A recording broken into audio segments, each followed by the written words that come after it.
Hi there, I'm Stefan T. Lauid, and I am a Visual C++ Libraries developer. Specifically, I maintain Microsoft's implementation of the C++ standard library. We licensed it from a third-party company called Dinkomware, who originally implemented it and still maintains it. I work on Microsoft's side with them to fix bugs. I reply to customer bugs. I work on things like our visualizers. And today, I'm here, based on feedback from people who've watched my previous Channel 9 videos, to talk about the standard library, and specifically the subset that we call the STL, the Standard Template Library.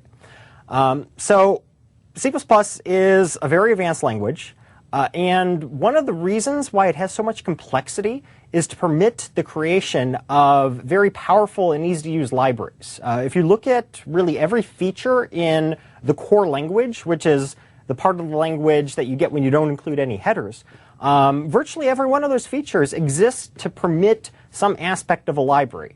If you look at virtual functions or templates, they're handy by themselves, but they're really powerful when they're powering a library that has a simple interface that people can use to access code written by someone else. So the standard library is the library that comes with every copy of a compiler. And it has a long history. The part that I'm talking about was originally developed around 1994 or so, and has evolved very rapidly since then, particularly with the new C++ standard being developed called C++ OX.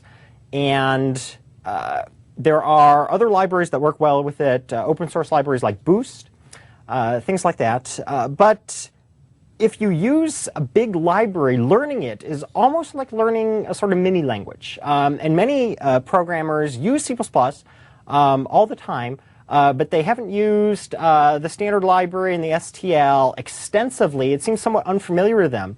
But the great thing is if you're already using C++, you already have the standard library. It's right there ready for you to use. So today I'll be talking about the high-level overview of the standard library. I'll go in, show some examples of using it. I'll try to touch on a few more advanced topics, but I really want to start at the beginning and explain sort of the mental models behind this thing, because it really is unlike any other library you've seen before, except for the libraries that follow its principles, like Boost. So the most important point I want to explain is point 0. There are books.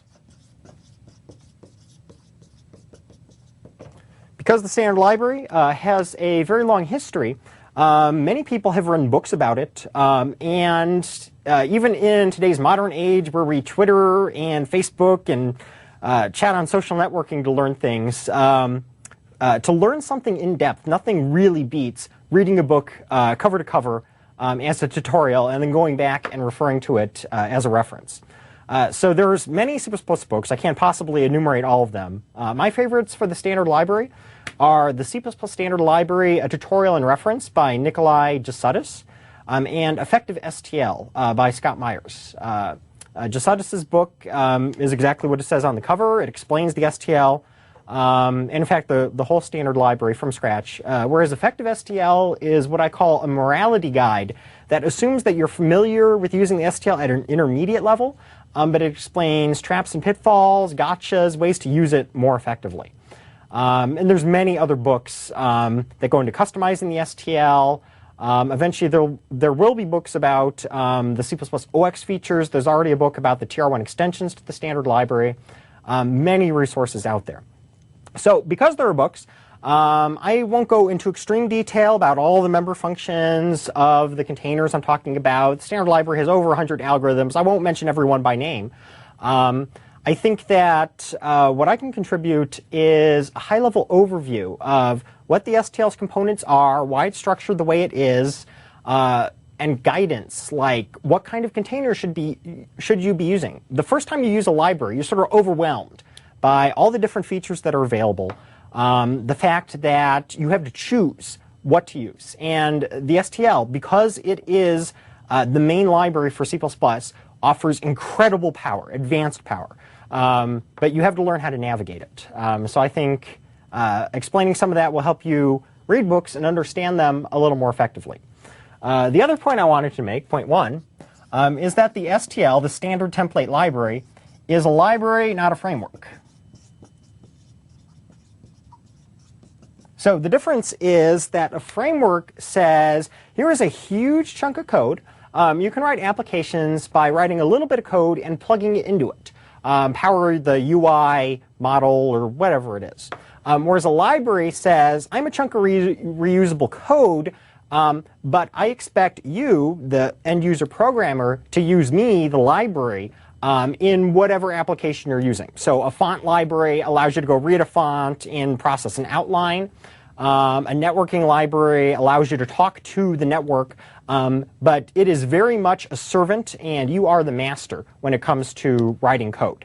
What that means is that if you're using a library like the STL, you can use as much or as little of it as you need. You don't have to completely convert your code over to using it. In fact, the STL works very well with algorithms that don't know anything about it, like plain old C APIs. It can talk raw pointers if necessary, and I'll demonstrate how to use that. Now, unlike libraries like font libraries and networking libraries, the STL is a library for general computation, or pure computation, as I sometimes call it. What that means is that it's not focused on any particular thing. It doesn't care about fonts, doesn't care about networking, doesn't care about graphics. It doesn't care about whatever your program is doing. So why would you want to use it? Well, it cares deeply about things like performance and correctness. It has things that allow any program to benefit. Every program needs to talk about sequences of things. It needs to perform sorting. It needs to perform searching. I read somewhere that if you look at what programs do, 90% of it is sorting and searching in different ways. The STL is great at that. So it can really be used in almost any application, from something that is embedded to something that's running on a server to running on a desktop. The STL is available everywhere. That C++ is available. Really, the only thing that gives it trouble is kernel mode. But as long as you're in user space, you should be able to use the STL if you are using exception handling as well, which is part of the language. So how do we start with the STL? One of the things that is very famous about it is that it has this sort of unusual structure. And it's got really three chunks that authors of books will talk about. It has containers, iterators, and algorithms. And they talk to each other like this. There's actually other parts of the STL that are involved here. For example, function objects or functors can be used to customize algorithms. They can also customize containers. And this is just an overall structure. So there's actually nothing stopping you from writing your own containers, your own iterators, your own algorithms, and your own function objects that work with the STL. So if you write your own container or get one from a library like Boost, you can use it with existing STL algorithms. Or you can write your own algorithm and use it with existing STL containers. And there's a method behind this structure. Back before the STL was first developed by Alexander Stepanov, many people had libraries while C++ was being developed for general computation, things like doubly linked lists, flexible arrays, and the problem was they ran into this issue that's now called the n times m problem. If you have n containers like flexible arrays and doubly linked lists and singly linked lists, and m algorithms like a sorting, a replacement, a removal, and they're all member functions of the containers, then you have to write n times m implementations of those algorithms. That's actually really obnoxious, hard to maintain, and difficult to learn. So what Alexander Stepanov did when he developed the STL is said, I can actually break this out and prevent these components from knowing so much about each other. So that's why there are these iterators here. Containers return iterators, which are ways to talk about the individual elements of a container. Containers don't directly talk to algorithms. Instead, algorithms operate on the iterators of a container. And thanks to templates, which is the feature that the STL uses extensively, the algorithms, we can have a single algorithm that's templated on an iterator type and that therefore can work with any container that meets its requirements. So we end up writing n container implementations that don't know anything about algorithms, m algorithm implementations that don't know anything about containers, and they can actually work together. And the great thing about the STL is because it's using templates, when they get instantiated by the compiler, everything is inlineable. You're not paying any virtual call overheads, and virtual calls inhibit inlining. That's the other thing that libraries before the STL try to do. They tried to get generality by using inheritance and virtual calls. And that's very good for some applications, but it's not good when you're looping over 1 million elements and every single cycle counts. The STL cares extremely deeply about performance. And its goal really is to have equal or even superior performance to handwritten C code. Now that sounds impossible. How could you possibly be faster than handwritten C code? And it is true that because C is Turing complete, a dedicated, tuned, highly customized implementation can always beat any general library. But the thing about the STL is that it is maintained by people with decades of experience who know what they're doing, who are paid to sit around all day thinking about how to get the most efficient implementation of algorithms and containers. So by using the STL, you are using all of that work that has been put into it. Whatever you're doing, whether it's networking or graphics or a server application, you don't have time to spend figuring out the most efficient search, the most efficient implementation of container. You can learn new features like C++OX's R-value references, but you just don't have time to go apply them to existing container implementations. We, the maintainers of the standard library, we do have time to do that. So by using the standard library, you can focus on whatever it is that makes your program great, whatever it's doing. So that's sort of a high-level overview of the standard library. Now, the containers are sort of the most popular. They're the stars of the standard library because they contain elements. Elements are anything. So here I've got a little bit of code that's sort of the hello world of the STL. This program actually does nothing. It has a vector of int. So vector is sort of the workhorse of the STL. It is a sequence container. And what a sequence container does is it stores a sequence of elements. So if I have a vector of int, it's storing a sequence of integers. Maybe I'm thinking that it stores 11, 22, 33, and 44. Now, the STL doesn't care about what those elements are. They can be ints, they can be strings, they can be your classes. They just have to satisfy certain requirements. In particular, the elements of an STL container have to behave as values. They have to be copyable. So as long as your class is copyable, it can be used, and assignable, it can be used in the STL. Beginning in Visual Studio 2010, VC10, the STL can also work with movable-only types like unique pointer. That's relatively advanced. As long as your types are copyable, they will definitely work with the STL. So in my examples, I'll be using int because it's simple. I don't have time and you don't want to see me write a whole huge example that's more realistic. So it's somewhat abstract. But wherever you see int, you can think, oh, I could put my own type there. The STL even works with containers of containers because a vector int is itself copyable. So I could write a vector of vector int like this. And now essentially I have a two-dimensional container that can store one container of subcontainers like this. And this is actually surprisingly efficient thanks to various optimizations we have in there. In particular, if anyone tried to write this by hand, it would be massively slower because it would involve a lot of redundant copying. And the STL simply makes it extremely efficient. So sequence containers care about the order of elements that I put them in. So let me go back to my single-dimensional vector, which is sort of the most common type of vector. I can insert elements in it by pushing them back. So when I default construct a container, here if I say vector int v, I'm default constructing it. What this means is that it's initialized to be empty. So if I'm thinking about what the container looks like, I've got my vector v, and it simply contains no elements. So there's no elements here.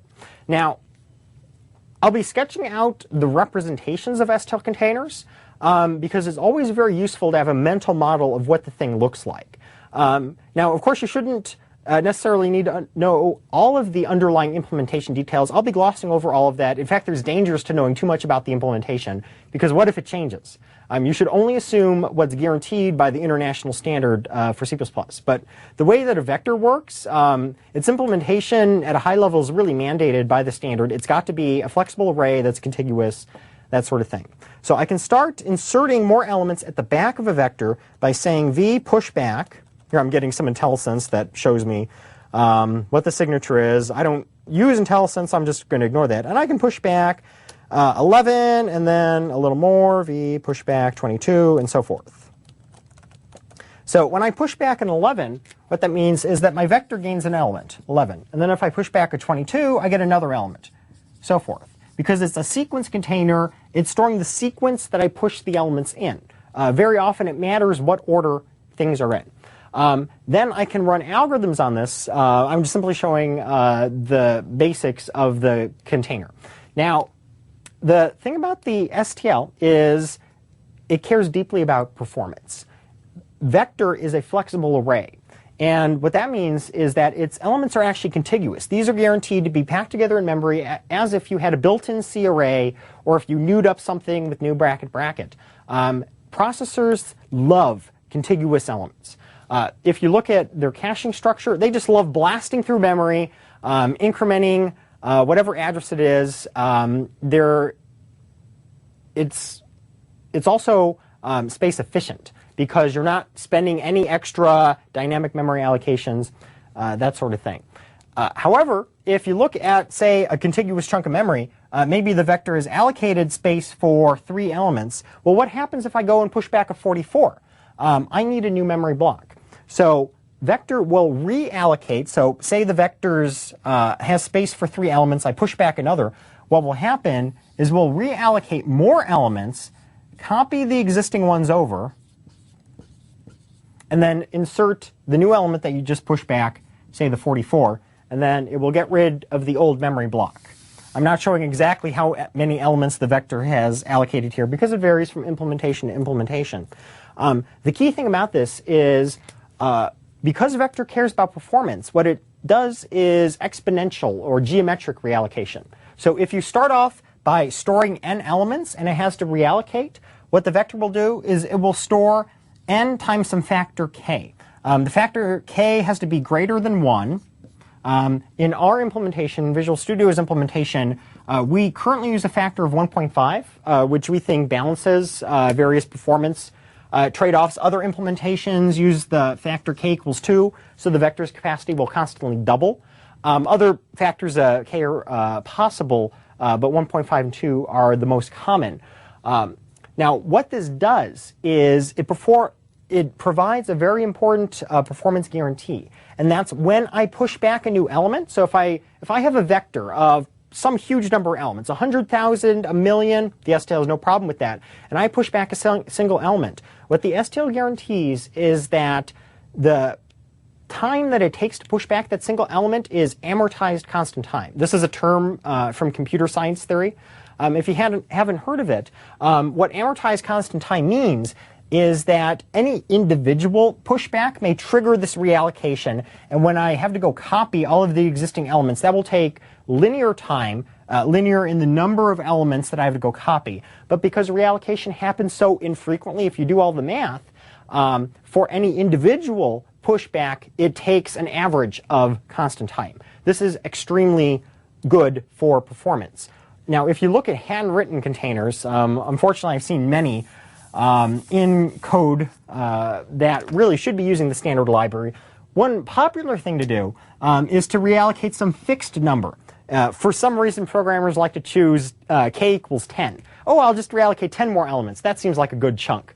Now, at first glance, that might seem to be space efficient, because you'll never be paying more than 9 empty elements in memory that are waiting to be filled.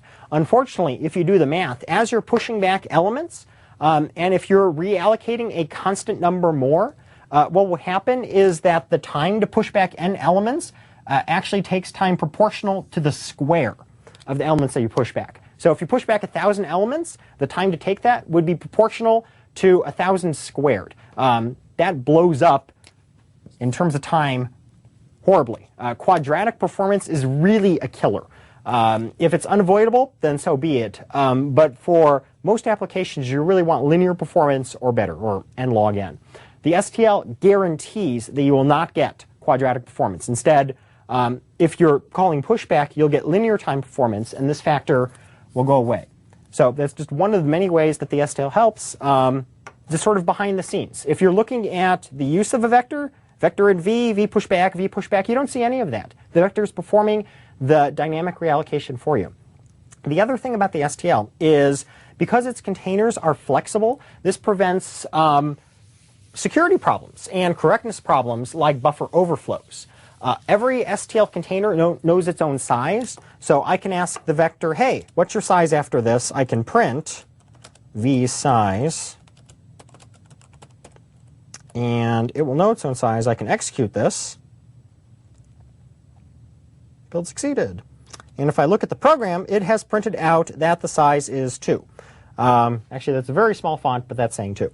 So this is unlike built-in C arrays, where if I have an array, like int array r of 5 is blah, blah, blah, blah, and I pass this array to some function, that will be passed as a simple int star.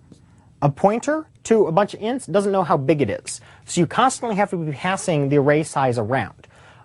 If you get the size wrong, there's macros to automatically figure out the size of an array. But if you ever index beyond the end, then you'll go potentially corrupt memory. You've got a security problem. The other problem about, and this is a really lethal problem about built-in C arrays, is that they have a fixed size. If I say int r5, then that array can hold only 5 elements and no more forever and ever. So what if I ever need 6 elements? What if I'm a program talking to the network and an attacker who's claiming to be an ordinary user gives me 6 elements? What if I don't have the proper check there to say, oh wait, I only want 5 elements, and I happily scribble off past the end of my array? Well, then I've got a problem. I've got a security problem. This sort of buffer overflow, buffer underflow, heap overflow, that sort of thing is extremely lethal. There are all sorts of ways to mitigate the problem, checking, testing, secure functions, but the underlying problem is best avoided in the first place. If you look at STL containers, they're flexible. They can store arbitrary number of elements. The STL is big on this word arbitrary. It can store arbitrary numbers of arbitrary elements. It doesn't care what the elements are. It doesn't care what you do with them. As long as you observe certain rules, you'll be just automatically protected from the problems that plague C and C++ programming without the STL. So one of the things that you have to be aware is that in order to flexibly grow a container, you need to be using functions that say that they're inserting new elements. What the STL will not do is automatically insert new elements into a vector. So if I've got, say, let me push back one more element, push back 33, I can iterate through this vector. I can say for, and to be proper, I'll include the right header for this, std def.h, and then I'll collapse this so it doesn't take up space. If I say for size t, I is 0, I less than v size, the vector knows its own size. This is great. And then I can increment I if I print. Here I'm just using iostream cout. This is not part of the standard template library proper. It's part of the C++ standard library. You could also use a printf here. The STL really doesn't care. Of course, cout is at least type safe. I could say v of I and now and print this out. If I execute this, build started, build succeeded, and I look at what it printed, it will print out 11, 22, 33, exactly as I hoped. Now, if I had said something here like v of 5 is 55, this is an error. Here I'm simply telling the vector, hey, access your 5th element, but at this point it only has 3 elements. So what will happen is I've got my vector here, v, that is pointing to block elements like this, 11, 22, 33. Maybe it has space here for some elements, maybe not. I haven't looked at the capacity. But if I ask it to access its 5th element, it's going to be looking at an element that doesn't exist. This triggers what the standard calls undefined behavior, meaning that the standard does not place any requirements on a compiler and library, like Visual Studio, as to what happens. That means that it could crash. It could work silently and then crash on your user's computer. It could send an email to your boss telling him you quit. It can format your hard drive. Anything could happen. Or worst of all, it could do exactly what you expect until 2 years down the road where it actually does break.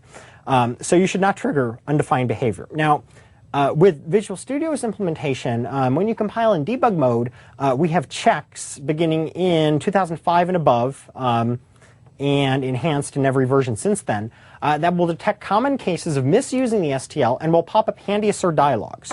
So I believe I'm compiling in debug mode here. If I actually execute this, I'll recompile and run it. Come on, start. Here we go. I will get assertion dialog. Now, one of the things about this is it's somewhat confusing, somewhat misleading. We'll be looking at enhancing this in future versions. But what it's really saying is that there's a bug in your code, you being the user of the STL and not the STL itself. It's misleading because this dialog begins with the title Microsoft Visual C++ Debug Library and says debug assertion failed, which kind of sounds like it's detected a bug in the STL. In fact, it's detected a bug in your code, and what it's actually doing is it's pointing out where the thing exploded. Unfortunately, it only knows where it exploded inside the STL itself, so it'll be pointing to an include file in the vector header itself and a line there.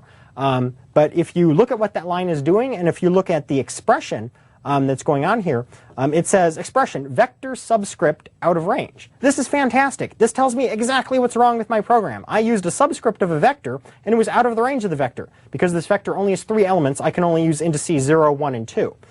So if you pay attention to these debug assertion dialogues, they will actually tell you exactly what's wrong with your program. Now, of course, you should write your programs correct in the first place to avoid these entirely. But if you see one of these, you'll know what it means. Now, we turn off all of these debug checks in release mode so that we're not spending time with the conditional branching and validated programs that should be correct. But in debug mode, you will get these, and they're wonderful. So I'll just abort that and kill it. So if I want to insert elements, I need to be sure that they're there. I can't simply say, refer to the 5th element of a vector and hope that it's there. I need to be guaranteed that it's there. So I could push back a 44 and a 55, and then my vector would be flexible and have that number of elements. Now, if you look at what the STL is doing, here I've got a vector of int. That's how I pronounce it, vector of int. Sometimes I'll just skip that of in there. It's a template, so I've got these angle brackets here. It's templated on the element type, so I could easily have a vector of string. I'd have to go include the header for string. Here I actually haven't done that. I would need to do that. And then I've got a vector of string, or I could put a vector of long, whatever I want here.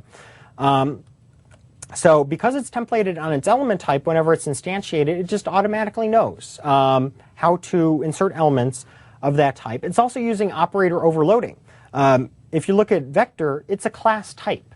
It goes class vector, and it's got member functions like pushback.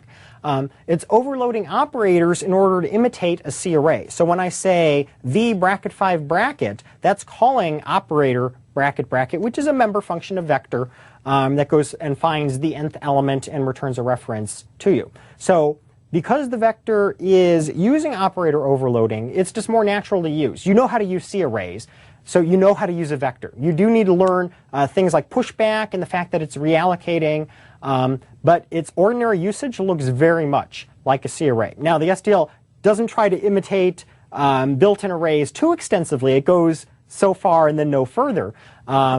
But that principle that when possible imitate C and C++, the core language, is present throughout the STL. So here I've showed how to use pushback and get some elements. You'll notice that, of course, vectors are 0-based. So if I've got elements 11, 22, 33, these begin at indices 0, 1, and 2. Here the vector size, I'll erase this arrow. The vector size is 3. This is just like a C array. If I had an array whose size was 3, I would be able to access elements 0, 1, and 2, and I would not be able to access element 3. 0-based indexing is wonderful, and the STL uses it. I can also use what are called iterators. Here I've used indices just to avoid showing iterators. Now I'll actually use iterators. Let me go back to a vector of int. Let me erase this statement that will kill the program. Here I've got a V clear at the end that I've put a breakpoint on just so I can stop the program before it ends because I'm running it from the IDE.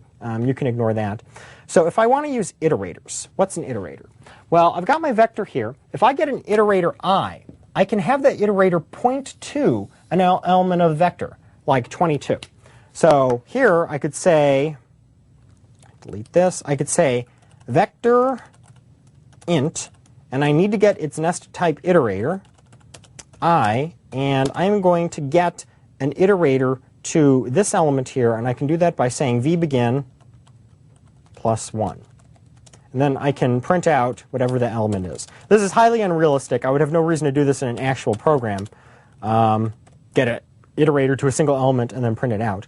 But I can show what it looks like. Build started, succeeded, and I get printed out 22, which is element at index number 1. So when I request, minimize this, when I request vBegin, what I get is an iterator to the beginning of the vector. So this is the vector's beginning here. Then if I add 1 to it, I'll get an iterator to the element past that. So this is begin plus 1. This is what my iterator I was, and then when I dereferenced it and printed it out, I got that element. I can use this to iterate through a vector. This is much more common. So I can say for vector int iterator I is vBegin, I not equal, I've got this, oh, my program is still running. Let's kill that. The end plus plus I. I'm writing this in a certain form. I can print out whatever is there.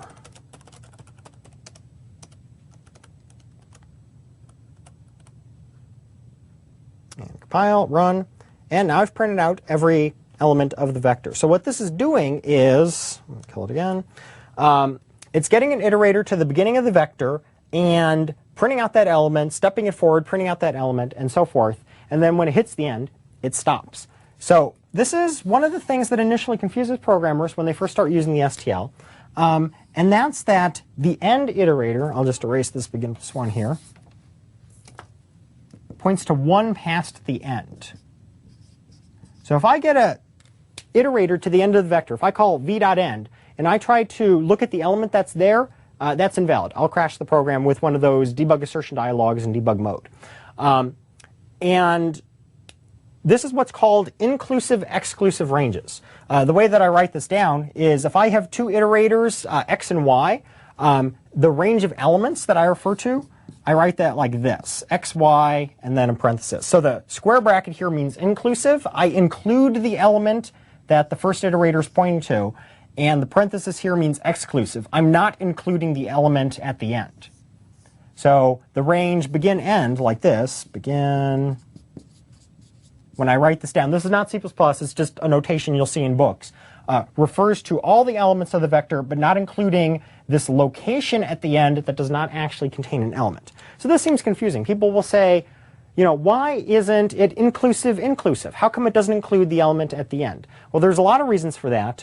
One is that it makes empty ranges natural. If you have, say, an iterator here and, if you have an empty vector, a vector that contains nothing, its begin and end are the same iterator. And because it's inclusive-exclusive, because we're excluding the end iterator, it means I have no elements. That's very natural. If you work with inclusive-inclusive ranges, then there's no natural way to represent an empty range. The other reason why this is great is this exactly imitates how built-in arrays work. If you look at array, let's go back to that array of 5. So if I say int r5 is stuff, I can talk about, because I've got an array here in memory, 22, 33, 44, 55. If I say address array of 0, that's this element, the first element of the array. If I say address array of 0 plus 5, which is the size of the array, I get a pointer to 1 past the end of the array. C++ and C allow me to talk about the address of this element, but I cannot dereference such pointer. And if I'm iterating through this array, if I say for size ti equals 0, I less than 5, plus I, what I'm doing is I'm saying I want to start at 0 and I want to go as long as I'm less than but not equal to the size of the array. I can use indices, the size t with vector, and I can also use iterators, which are an imitation of pointers, in exactly the same way. I want to start at the first element and go up to, but not including the end. So vector really is imitating arrays strongly. This inclusive-exclusive thing is not some crazy thing that fell out of the sky someday. It's simply imitating arrays, which you've used since you began programming C++. But it can be somewhat unintuitive when you first see it. Now, if you look at this loop, I don't need to worry about that. I'm just looking at for vector int iterator I equals vBegin. Well, I'm starting at the beginning. As long as I not equal vEnd, and then I increment I, this loop says what it does. It's very natural. Now, beginning in Visual Studio 2010, I don't have to write this long-winded thing. I can simply say, I can delete this and say auto. This is a new feature from C++ OX, and it's a very simple feature. All that it says is make the type of this variable, in this case I, the same as the type of whatever its initializer is returning. The compiler knows that the type of vBegin is a vector int iterator because it was declared that way in the vector header. In fact, if I hover over what this is, there's a bunch of template stuff in here that makes it a little more verbose, but it's showing that vBegin really does return a vector iterator. So just by saying auto here, I say, hey compiler, make the type I the type of this other thing.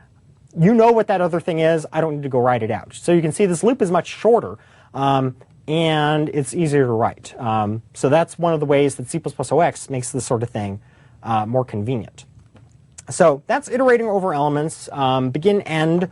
I've written this loop in a certain way. I've used not equal instead of less than, and I've used pre-increment for reasons that have to do with other STL containers and efficiency. In particular, if I look at a vector int iterator, it could be a raw pointer. That's actually possible, or it could be a class type. So what iterators are is that they're a generalization of pointers. Again, it's using operator overloading to imitate a pointer. So if I have a vector int iterator,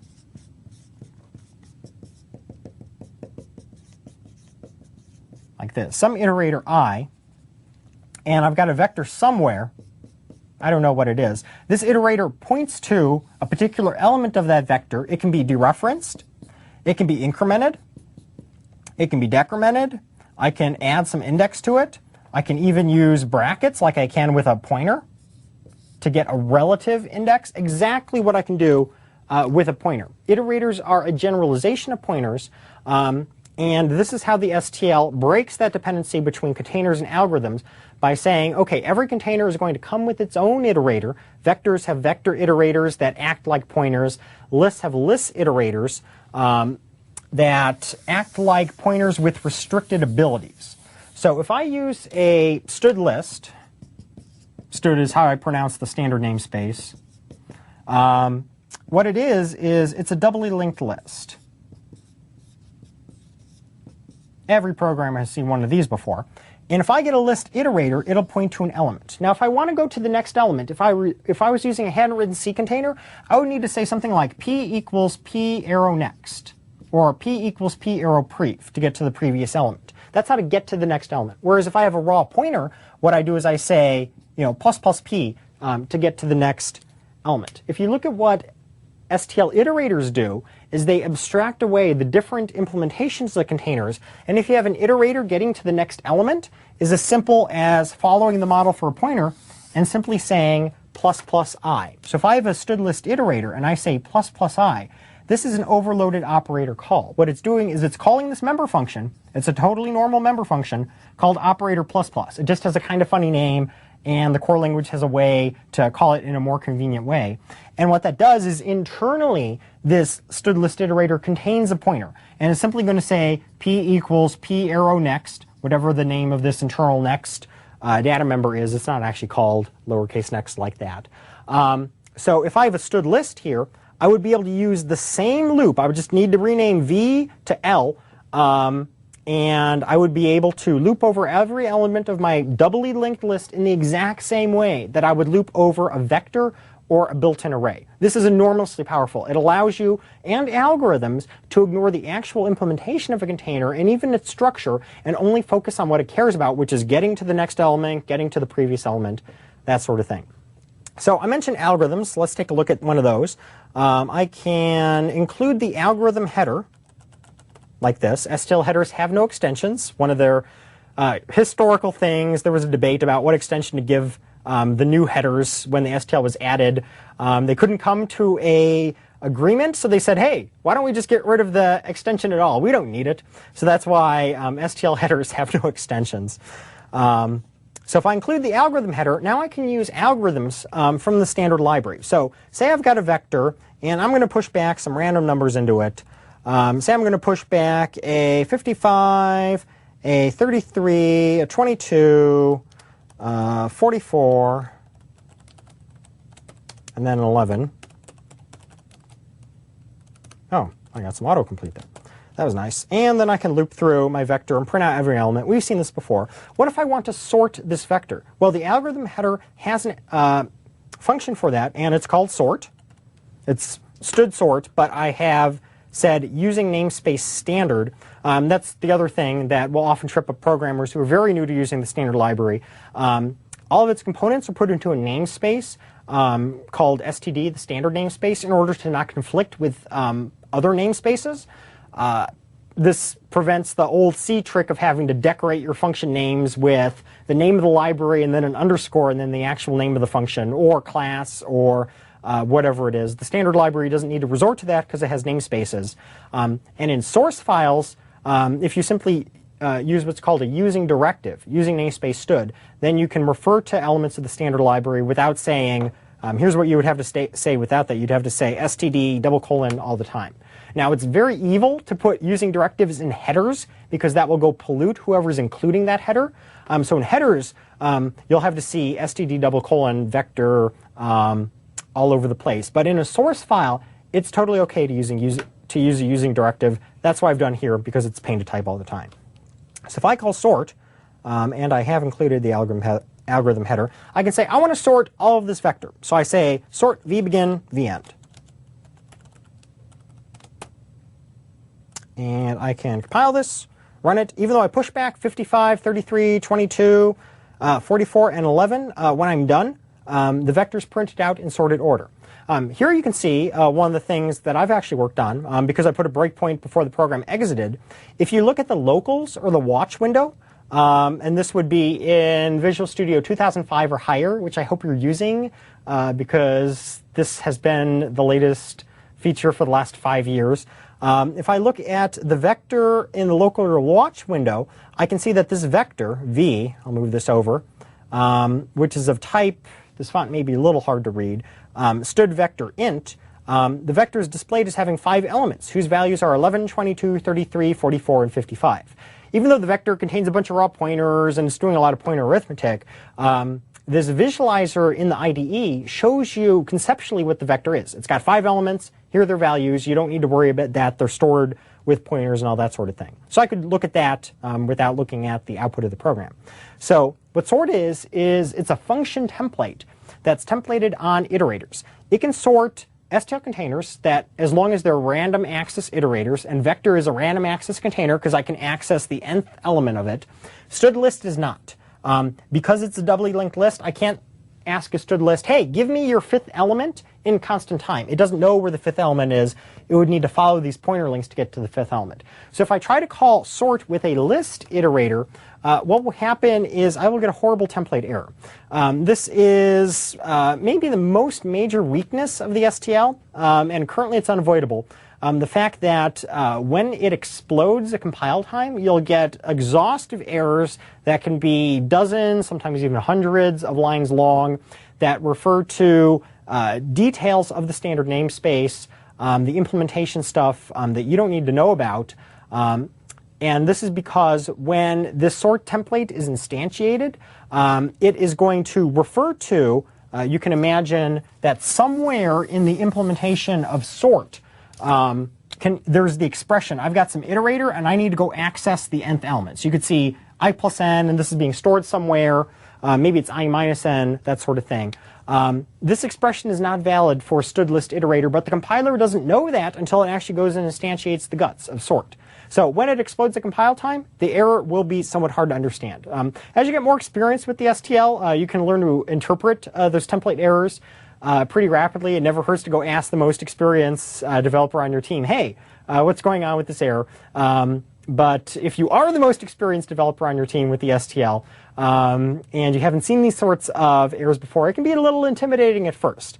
A C++ OX feature called concepts was hoped to make these sort of errors easier to understand. Unfortunately, concepts had to be removed from C++ OX, so we don't have nicer errors in Visual Studio 2010. In future versions, we'll be looking at what we can do to sort of relieve some of the complexity of template errors, but it is a hard problem. Fortunately, the great thing about compile time errors is that you see them on your machine, a developer machine, instead of allowing users to run into runtime errors. The STL loves pushing problems to compile time. It does not like deferring problems to be detected until runtime. So it's another way that the STL helps both with performance and correctness of your programs. So here I'm showing how to sort a vector, but because the sort algorithm is templated on iterator type, it can work with anything that's a random access iterator. And in fact, raw pointers, just an int star, is a random access iterator. So if I had, this is one of the ways that the STL can work with plain old C code, if I have an int array with 5 elements that's initialized to 55, 33, 22, 11, 44, I can say sort, and here I'm going to show you exactly how I get these pointers. Int star begin is address array 0. I could also simply say equals ARR and get a decay from array into pointer, one of those somewhat arcane things to see. And then I can say int pointer end is address array 0 plus 5. Here I could use count of or one of those templates that allows you to figure out, or a macro, macros are somewhat evil, figure out exactly how long the array is, but I'll just put a hard-coded 5 here. You'll notice I'm not writing address array of 5 because that technically triggers undefined behavior. If I tried to write address ARR of 5, the compiler is free to do whatever it wants with this, include crash the program, because there is no 5th element, even though I take its address immediately. So I'm not going to write that. Instead, I'm going to get the 0th element and get a pointer to that, and then increment that by 5, and I can talk about that address even though I can't get at that element. Then I can say sort from begin to end. And then I can go print out my array for size ti is 0. Actually, I can just use those pointers. For int pointer p is begin, as long as p is not equal to end. Again, I could write less than here because it's a pointer, but I'll say that.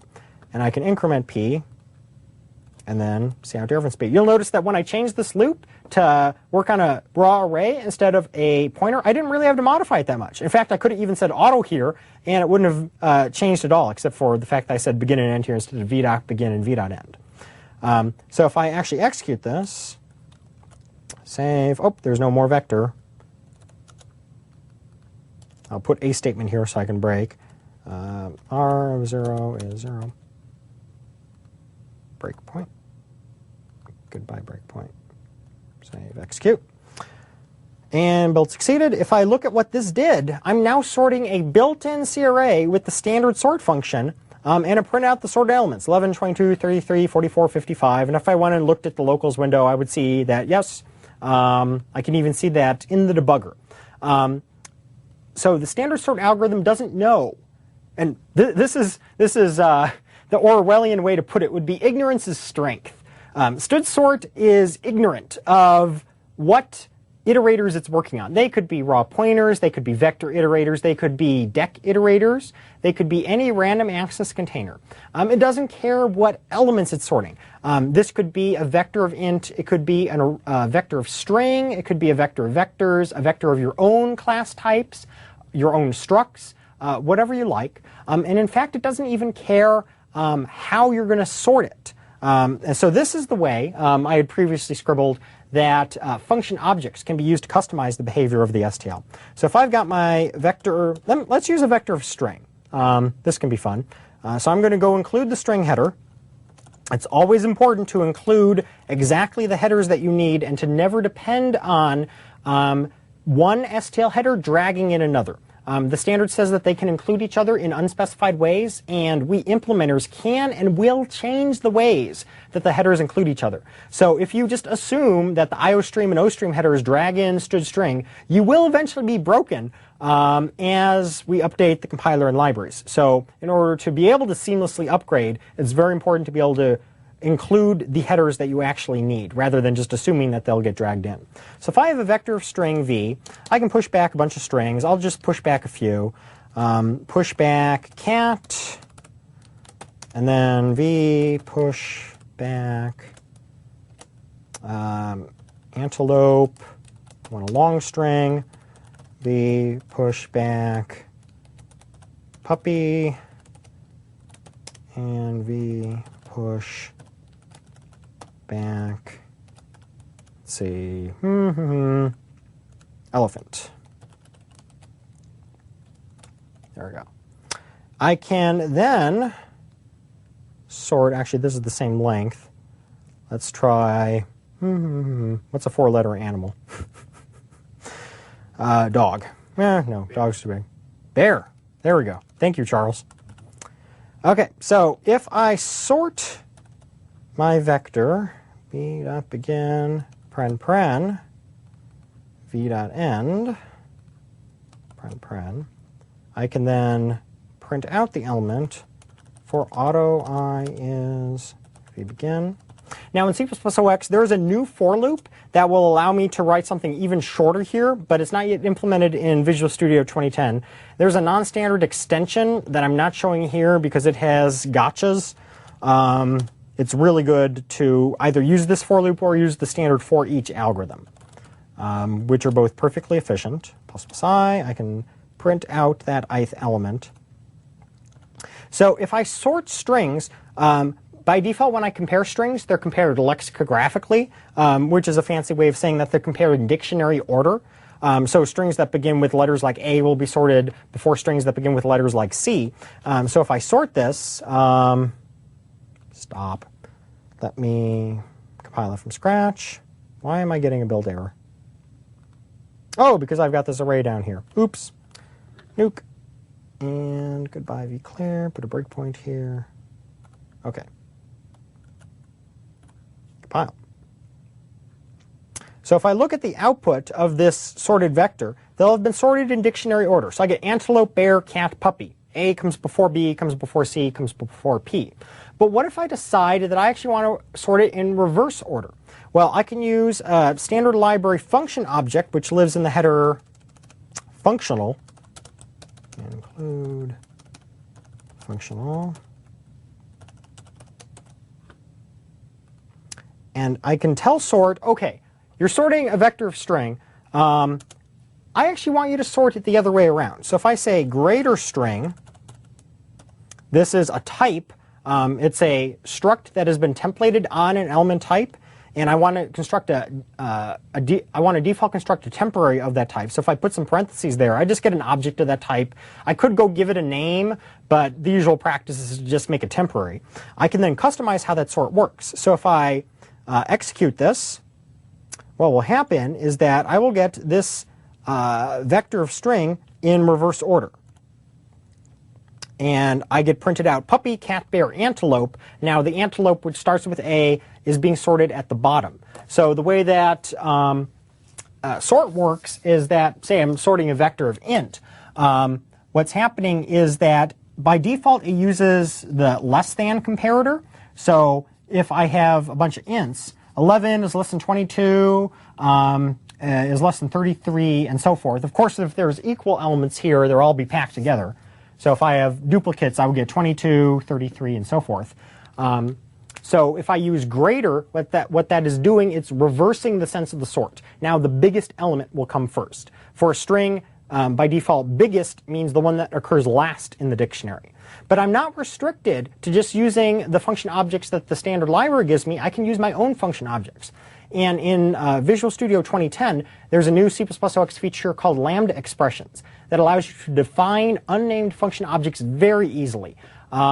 Its syntax is a little intimidating at first because it's got brackets in new places, but it's actually extremely convenient to use. So, for example, here I've got a bunch of strings. What if I don't want to sort them on dictionary order? What if, for whatever reason in my program, I need to sort them by length? So I want the shorter strings, like cat, to occur first, and the longest strings, like antelope, to occur last. I can do that with a lambda. I could also do it with a handwritten function object if I was using Visual Studio 2008 or earlier. And sometimes you actually do have to resort to handwritten function objects if you're doing very advanced things. But lambdas are a very convenient way to define function objects exactly where you need them. So the syntax for writing a lambda is empty square brackets. This says, I'm a lambda that captures nothing. It means it doesn't contain any state.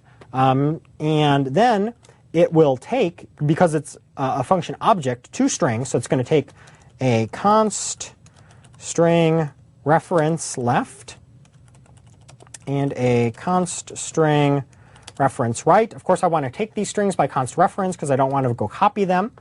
And I'm going to insert some indentation here. And then I put a brace here. And now I can write a function body in line as if I were writing the function outside of main itself. And then I can say simply return. Now, this is a lambda. It needs to return whether the left string is less than, in some sense, than the right. And I said I wanted to compare their sizes. So I want to say return whether the left string size is less than, this is just comparing two sizes, the right string size. And then I put a brace to close my lambda. And then I have a paren semicolon that closes the sort. And I can tab this a little bit. There we go. If I wanted to be really exhaustive, I could show how they match up here, but I like to compress that down a little.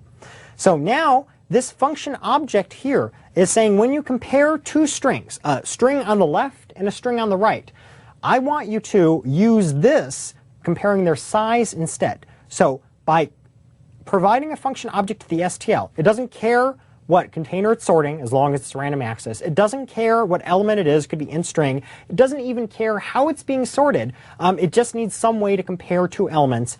And this function object, or functor, or specifically a comparator, tells the STL what to do. If you're old school C programmer, you can think of this as a callback. The STL is calling back your code, but the STL terminology is that this is a function object, meaning it's a struct or a class that overloads the operator paren member function. So if I compile and execute this, build started, succeeded, you'll see that it's actually printing out cat, bear, puppy, antelope. So it's ignoring the dictionary order of the strings, and now it's simply comparing their lengths. Now if you go look at the specification of std sort, one of the important questions you might ask is what happens when elements compare equal? In that case, what sort will do is it will sort them in unspecified order. That's standardese for saying it's got to do something. It can't go like crash your program. That would be horrible. But you're not guaranteed as to the relative order of equal elements. So if I had elements here, this is why I was trying to avoid it earlier. If I had dog in here and kitty and other strings that were identical length, std sort would not guarantee me what order they would come out in. They could come out in the original order that they were in the vector. They could come out reversed. They could come out randomly permuted if I had more than two, just because the sort algorithm would need to spend more time to preserve that order. Now, if I wanted to request specifically, hey, STL, I want to sort them on their sizes, but it's vitally important to me that if cat occurred before dog, then you need to preserve that fact in the final sorted sequence, no matter where those elements go. I can use another STL algorithm, and this one naturally is called stable sort. This uses a different algorithm that will preserve stability, which is the CS term for preserving the order of equal elements that are equal when viewed through this particular comparator. The reason why that's not the default is because the stable sort algorithm may be less efficient. It has to do a little more work to make sure it's not going to mess up that ordering. And that's why if you just call sort, it's going to say, yeah, I'll sort them in the equal elements in unspecified order because I want to be fast. If it were possible to guarantee stability for free, then the STL would have done that. So you can look up all of the algorithms in the STL in your favorite reference book. You can look them up in MSDN. I myself go directly to the standard. The draft for the C++ OX standard, which is not yet completed, but it's entered the final committee draft phase, is available on the web. You can search for it, find it pretty easily at the Standardization Committee's website. I would show you, except that today, for some reason, the website is inaccessible. If you look at the standard, it can be intimidating to read. I certainly wouldn't recommend every programmer to look at it. You should just go to like MSDN or a book. I myself go directly to the standard because I can browse it very rapidly, and it's guaranteed to be authoritative. If there's a bug in the standard, then every resource that's derived from the standard will have that issue as well. So I can look at the algorithms library, and if I just want a list of the algorithms, reading this is actually very simple. I can look at mutating operations or sorting and related. Hey, I care about sorting, so I can look here, and it will show declarations of various functions like sort, and then I can scroll down and I can see stable sort. If I only care about signatures, this is very easy to read. I don't need to know how to read standardese in order to see, oh, it's a template, blah, blah, blah, and it's called stable sort. Effects, it sorts the elements in the range first, last. And then it talks about the complexity. It has this remarks. This is where parsing the standardese could be a little more advanced. If you're not familiar with the term stable, you could look it up in Wikipedia. That's a great thing. But overall, the specification of the standard library is pretty approachable. If you go look at the upper parts that refer to the core language, that's very advanced to understand. But I look at the standard library, and it basically tells me what all of these algorithms are doing. As I mentioned, the STL has over 100 algorithms. A dozen or a couple dozen were added in C++ OX in Visual Studio 2010, from basics like copyif to more advanced things like isSorted, partition copy, that sort of thing. If you want to do something that is pure computation, general computation, chances are there's an STL algorithm for it. If not the default behavior, then it should be customizable. Many things that you might not expect would be implementable by a standard algorithm actually are if you use the right function object with them. The reason why to use STL algorithms, sort is pretty obvious that I want to use a sort function because writing one of those requires a lot of work, easy to get wrong, easy to get non-performant, like a bubble sort that's quadratic complexity. Std sort is implemented with an intro sort, which is like a quick sort, but it doesn't suffer from the quadratic complexity worst case behavior. But for something like a transformation or a copy or remove, you might say, hey, why can't I write this by hand? Well, the answer is that if you use an STL algorithm, you're guaranteed that you're not going to make off by one errors. If you just pass begin and end, the STL will get all of that right for you. You're guaranteed that if the implementers have a more efficient implementation, they'll use that one. They can do things like remove checking from iterators. They can unwrap iterators to raw pointers and do more things. In fact, this is one of the many optimizations in our implementation of the standard library. If you have something like a vector of int, if you look at what copy is specified to do, it copies one element from the source into the destination and essentially does a loop. But for things like integers and chars and long, these things are of built-in type. It's actually more efficient to call a memmove and things like that on them. The STL, because it is powered by advanced template machinery, can actually detect at compile time when a vector is of type has elements of type int and can resort to calling memmove and other library functions like that. Rather than loops, which might not be as efficient. Over time, we'll add more optimizations like that. We're always looking for opportunities to do that. But we've already got them in 2008, 2005, 2008, and especially 2010. The STL also uses the C++ OX feature R-value references, which makes containers of standard library types like strings and other vectors and your own types, if you write your own move constructors and move assignment operators, more efficient. It removes unnecessary copying. So that's sort of a quick overview of how to get started with a vector. and STL algorithms. As I mentioned, the STL contains many containers. This is just part one of a series. I didn't get into the other sequence containers. I'd mentioned std list, which is a doubly linked list. There's dec, which is a doubly ended queue. That is not often useful, but when you need it, it's very valuable. There are also the other stars of the STL, the associative containers. Other languages will call these dictionaries. Hash tables are kind of associative container. The STL has sets and maps and multi-maps and now unordered maps, which are hash tables, in C++ OX and Visual Studio 2010. These are ways to write other algorithms that look up keys and find values or store a sorted set or an unordered set of items, and you can traverse them and use them with other STL algorithms. The opportunities to use these in your programs are almost unlimited. You can write so many things just by using vector and map and algorithms like sort and replace and transform. I've only scratched the surface. In future parts, I'd like to go into more detail. So if you'd like to see something, request it in the comments. I'll see what I can do. So that's all that I really have. See you next time.